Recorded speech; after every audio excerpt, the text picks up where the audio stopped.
Voilà. Alors, bonjour à vous tous, à vous toutes et tous de présents aujourd'hui.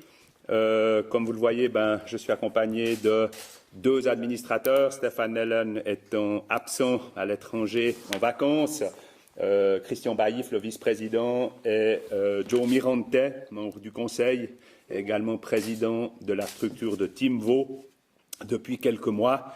Ils sont là parce que souvent dans un club de foot, il y a, on va dire, un président, un entraîneur, un gardien, c'est souvent les gens un peu plus exposés, mais il y a une équipe, il y a des dirigeants, il y a un conseil, et tout ce qui est évoqué ici sort de conseils, sort de séances qu'on a eues, et je trouvais important qu'ils puissent m'accompagner et que vous puissiez aussi ensuite dialoguer avec eux.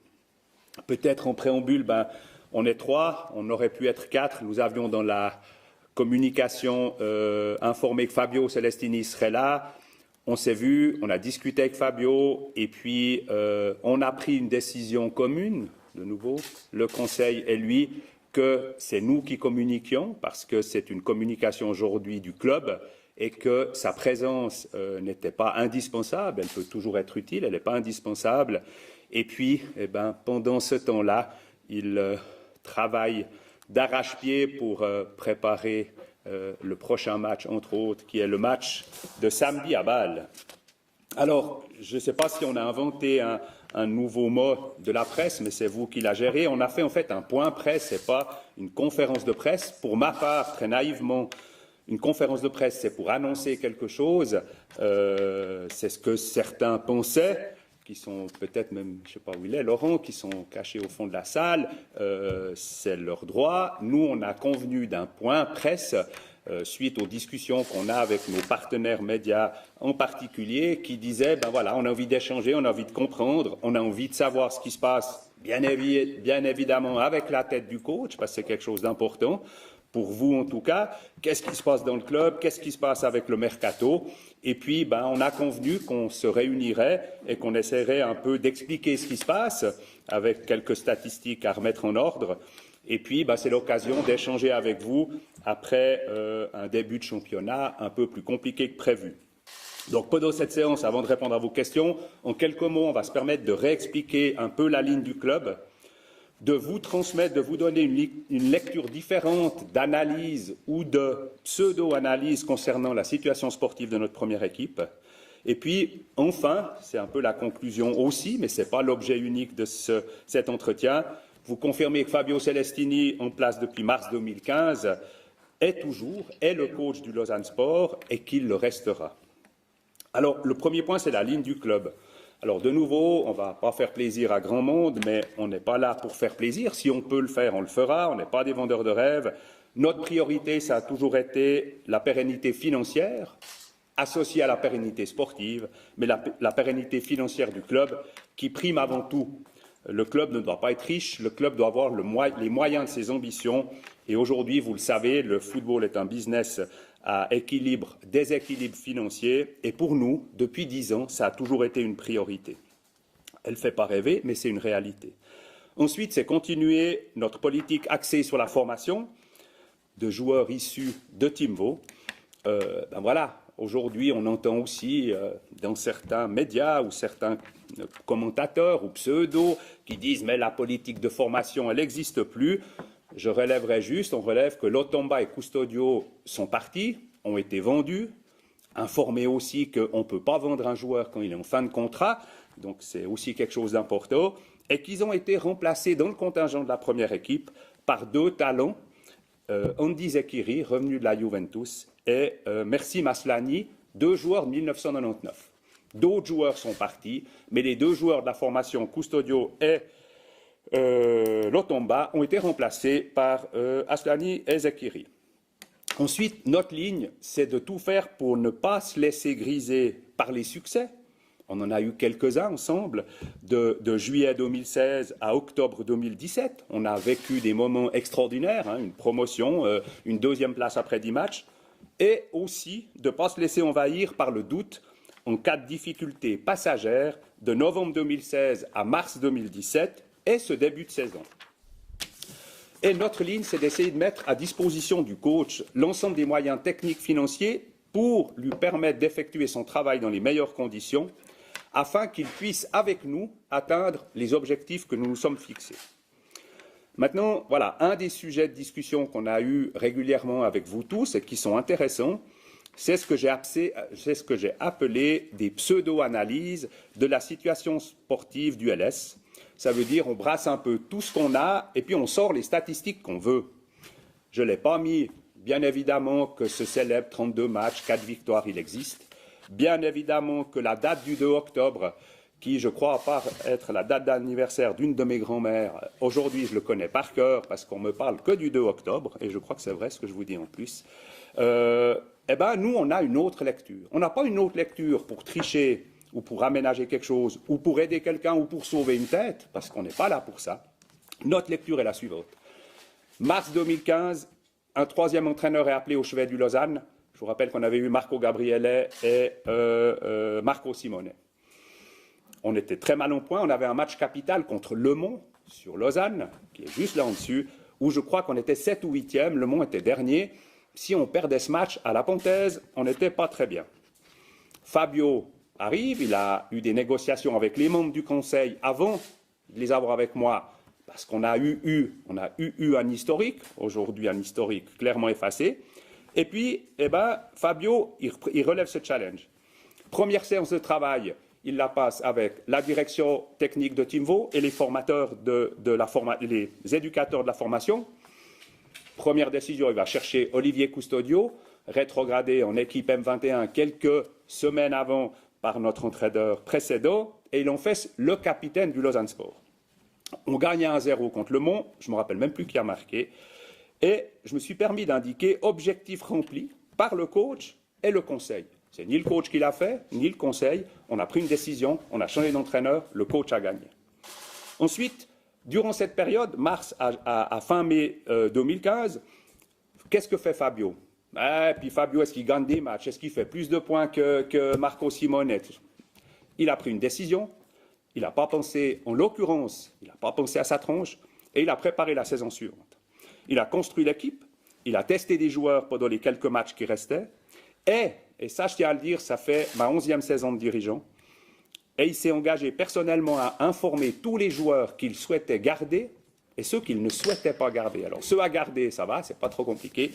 Ceux qu'il ne garde pas, c'est plus compliqué. Il aurait pu me dire en particulier, écoute, président, il y avait toute ta série de, tu vas leur dire que tu les veux plus. Il les a pris un à un. Et il a été jusqu'à informer notre capitaine, qui était quelqu'un qui compte, et qui compte pour nous dans le club, Guillaume Katz, pour lui dire qu'il ne le voyait pas la saison suivante dans le projet. On a mis objectif rempli par le coach. On ne l'a pas beaucoup accompagné là-dedans. La saison 2015-2016. Alors, après cette saison-là, je ne sais plus où je l'ai mis, mais on l'a faite sans directeur sportif. Elle a été phénoménale. Toujours pas de directeur sportif. Promotion Super League, Trophy M21, meilleure attaque, meilleure défense. Prix du fair play à 2 minutes de la fin, ça c'était la cerise sur le gâteau, mais je vous promets que je crois que c'était le gardien d'Aro qui s'est fait expulser, ça m'a fait plaisir. On était déjà en Super League, mais le prix du fair play, entraîneur de l'année, et puis président, président de rien du tout, mais, purée, Murat Yakin et tout, il faut le faire, tous ces éléments-là en une saison. Et puis, pour vous informer aussi, petite cerise sur le gâteau pour nous, dans le conseil, durant cette saison, en décembre, Ville nous fait une offre pour Jocelyn Roux, une offre à 250 000 francs, puisque les chiffres, on les aime bien. Beaucoup d'argent pour un joueur qui restait 6 mois de contrat. Dans cette salle, le coach nous a dit, c'est bon pour le club, il faut investir pour la formation, tu peux le laisser partir. C'était le meilleur buteur, on était premier. Je ne suis pas sûr que tout le monde aurait réagi comme ça, et je redis bien, aujourd'hui, ici, ce n'est pas une défense de qui que ce soit ou une attaque contre d'autres personnes, c'est notre lecture de ce qui s'est fait. De là, objectif plus que rempli, puisqu'on n'avait pas prévu de gagner tout ça, par le coach et le conseil. On a su prendre des bonnes décisions. Et puis, la fameuse saison des statistiques 2016-2017, dont toutes ces séries font tant parler, Et nous, on a essayé d'analyser ce qui s'est passé. On va vous donner notre lecture. Elle est différente de ce qu'on a entendu du 2 octobre et des 4 matchs, tout ça. Elle vaut ce qu'elle vaut, mais elle est vraie, et elle est en tout cas tout aussi vraie. On a fait une première phase. 10 matchs, 17 points. Moyenne sur une saison, 61 points. On finit 3e dans ce cas-là, 8 points d'avance devant Lugano. Si on tient cette série-là. 10 matchs, on ne juge pas 2 matchs, 10 matchs. Deuxième phase, 13 matchs, 2 points. C'était long. Moyenne, 5 points sur la saison. Dernière place, bien évidemment. Et puis j'ai mis triple, on peut mettre quadruple, bonnet d'âne. Je pense que c'est un record. 13 matchs, donc c'est des séries. Et puis, une troisième phase dont personne n'a parlé, qui a suivi les 3 bonnets d'âne, on les a enlevés petit à petit. 11 matchs, 16 points. Je rappelle que la série que tout le monde parlait, c'était 10 matchs, 17. 11 matchs, 16 points. Moyenne, 52 points. Sur cette série-là, on aurait fini 4e à 1 point de Lugano. Durant ces 11 matchs, est-ce que quelqu'un se rappelle qu'on a fait 6 blanchissages? Pas pris de goal pendant 6 matchs. Et puis, une 4e phase qui existe, qui est 2 matchs, 0 points. On était sauvés. Ça nous a un peu foutu les boules, parce que si on les gagnait, ben, les séries, ça aurait été compliqué d'animer tout ça, puis d'expliquer tout ce qui se passait de pas bien. Et très égoïstement pour le club, chaque place au classement ramenait 100 000 francs.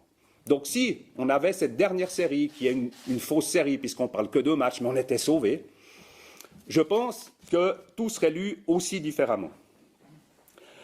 Et puis, la saison passée, devant Young Boys qui a fini 2e, on a de nouveau gagné le trophée M21, le trophée officiel de la Swiss Football League pour le nombre de joueurs. C'était à l'époque, je crois, les 1995 ou 6 l'année passée, je ne me rappelle plus, en temps de jeu, en minutes officielles pour des joueurs formés chez nous, formés localement. Premier. Alors ça, ce n'est pas dans les statistiques. Et, à la fin de la saison, quelques transferts, dont 2 principaux, Lotomba et Custodio, qui nous ont permis d'arriver à l'équilibre financier indispensable.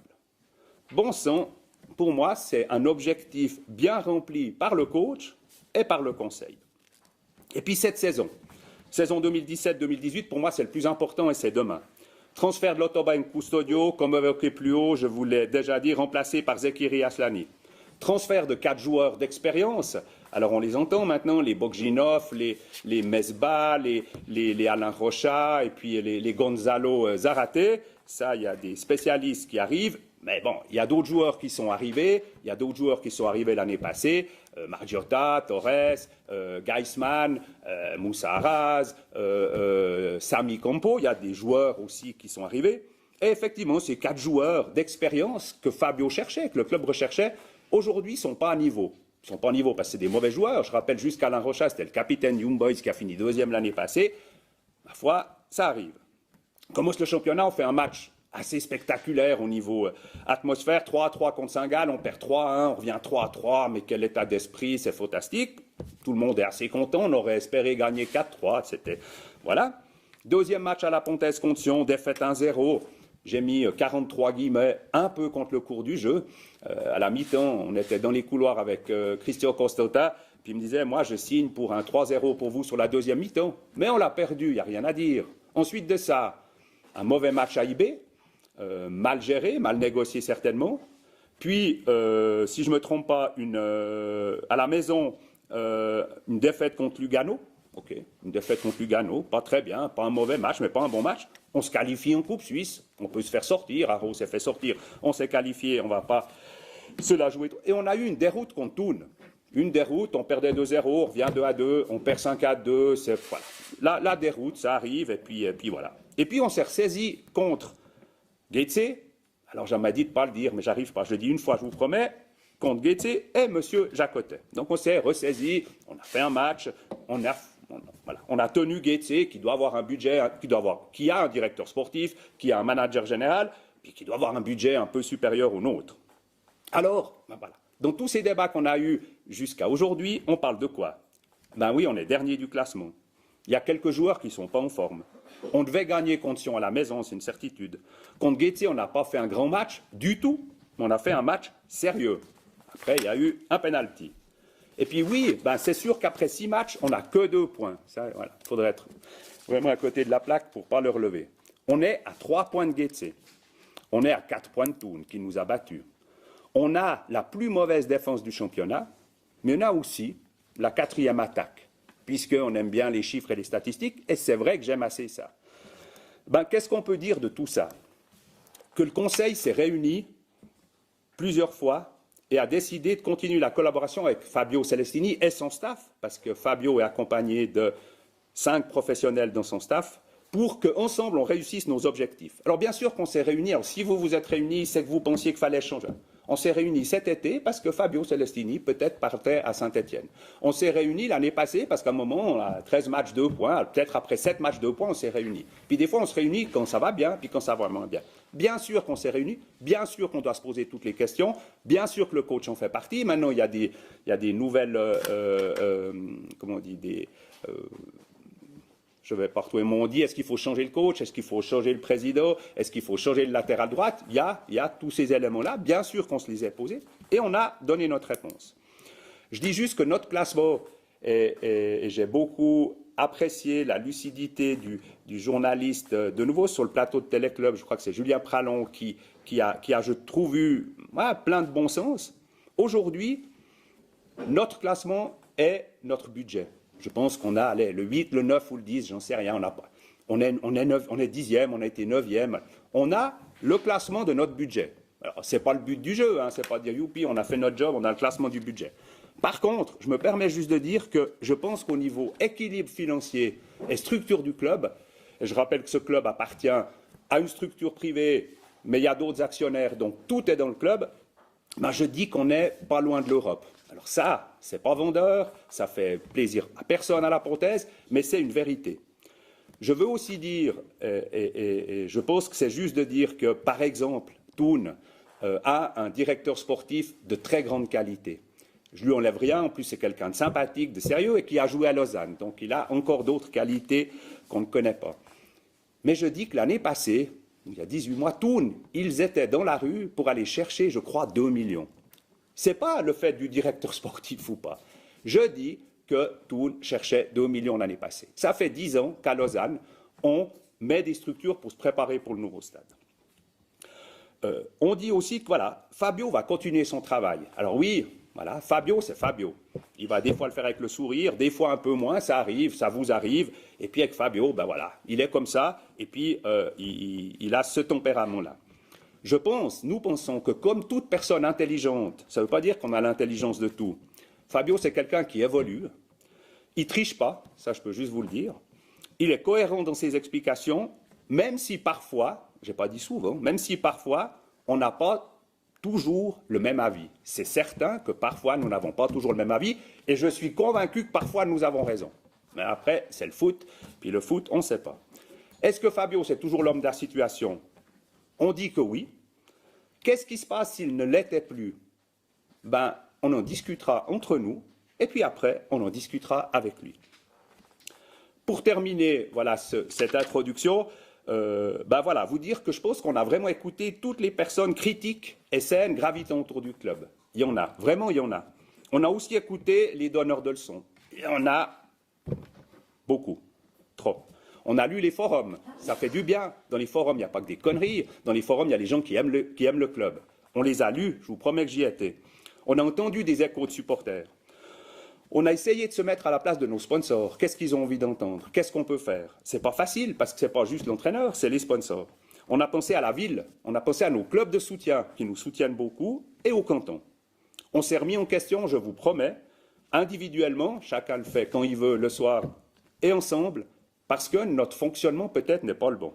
On a pris des décisions, elles seront assumées en cas d'échec et en cas de succès. Ça fait plaisir d'assumer des décisions en cas de succès. Et puis, juste conclure, c'est ma conclusion, qu'effectivement, l'avis d'un conseil, ou en l'occurrence d'un président d'un club de foot, c'est qu'un avis parmi des milliers. C'est qu'un avis parmi des milliers.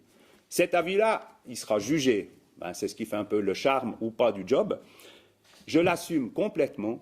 Et je peux vous assurer que le Conseil et le comité au sens large le fera aussi parce qu'on est convaincu, pas qu'on va réussir, on est convaincu qu'on fait les choses pour essayer de réussir le mieux possible le défi de tenir Lausanne en Super League. Donc, c'est bon. Voilà le propos que nous souhaitions vous transmettre dans le cadre de ce point presse. Aujourd'hui, ceci étant dit, maintenant je pense qu'on va gentiment passer, si vous le souhaitez, à des questions-réponses. Nous sommes prêts à répondre à tout ce qui était évoqué là ou pas. On a envie que la presse communique ce qui se passe dans le club de manière juste ou pas, et on est tous à votre disposition.